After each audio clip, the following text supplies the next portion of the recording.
Hello class and welcome to week 12 of Reentry and Pathways to Desistance.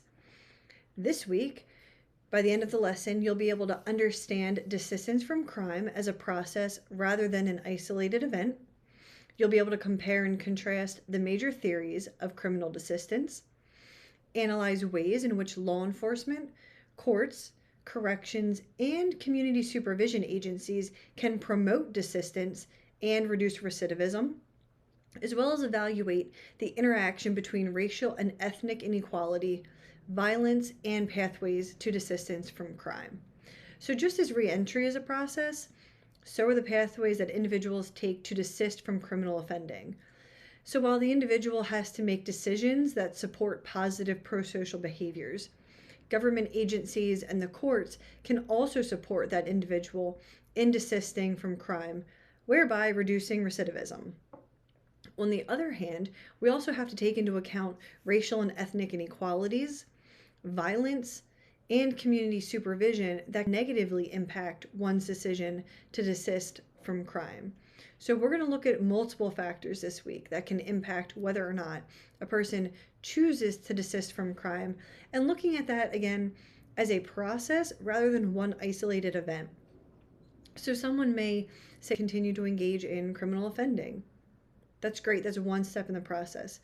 Maybe they've taken steps to gain gainful employment. They have housing, but maybe they take a couple steps back. Maybe they're still hanging out with their former gang buddies. Maybe they're still hanging out with individuals who put them at risk for offending. So are they truly desisting from crime, or maybe they're still involved in some things?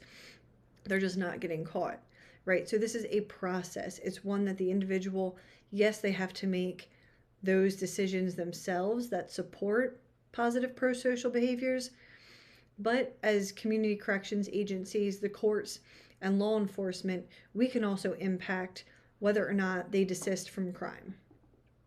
So you're going to review this week: human agency and explanations of criminal desistance, arguments for a rational choice theory, pathways to desistance from crime among juveniles and adults, looking at applications to criminal justice policy and practice. You'll read chapter 5 and 10 in Homeward, and then watch the Desistance from Crime Interventions to Help Promote Desistance and Reduce Recidivism video. So what you're going to do this week: you will submit your week 12 quiz question. You will also complete your week 11 quiz. And then you're going to discuss in your discussion board the pathways to desistance. So drawing from all of the week's readings and materials, what I want you to do is discuss the interplay between racial and ethnic inequality, violence, and one's pathways to desistance. So in your opinion, what responsibility, if any, does law enforcement have in promoting desistance and reducing recidivism? The week's readings and videos are really going to be helpful for you to answer this discussion board and to support your position with information from those materials.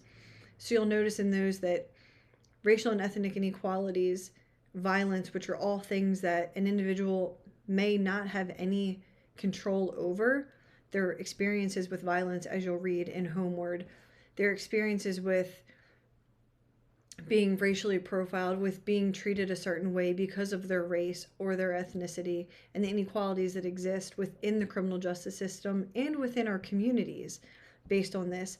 How do all of those things intersect to play a role in whether or not one desists from criminal offending and the pathway that that person is taking to desistance? Does it impact it positively or negatively?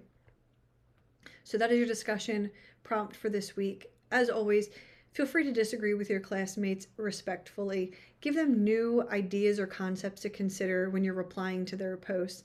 You don't always have to agree with one another. The criminal justice field is one that operates in many gray areas. There typically isn't a right answer. There's just a preferred answer depending on that individual. So keep that in mind when you're replying to one another this week. As always, feel free to get in touch with me via phone or email, or set up a time to have a Zoom chat. And I hope everyone has a fabulous week.